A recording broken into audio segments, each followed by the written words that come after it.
La propagation d'un feu de forêt résulte de la combinaison du vent, de la végétation et du relief.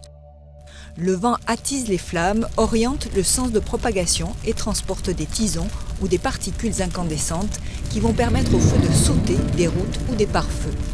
La végétation, c'est le combustible du feu. Plus la forêt est sèche, plus le feu se propage vite. Il peut atteindre près de 5 km/h.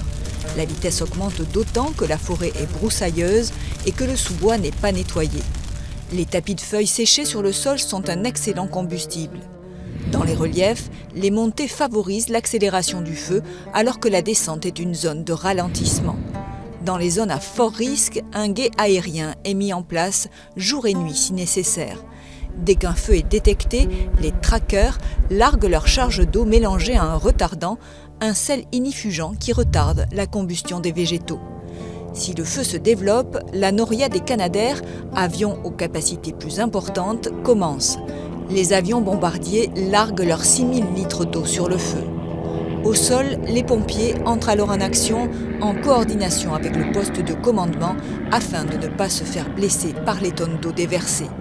Deux tactiques sont possibles. Les pompiers attaquent le feu au plus près, de tous les côtés. C'est la tactique offensive. La tactique défensive, elle, consiste à attendre l'arrivée du feu et à protéger les points sensibles en établissant une ligne de véhicules d'intervention qui arrosent les flammes.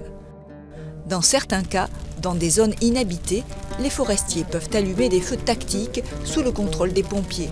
Cela crée des zones non boisées, des pare-feux qui privent l'incendie de son combustible. Cette technique est utilisée au Canada et aux États-Unis.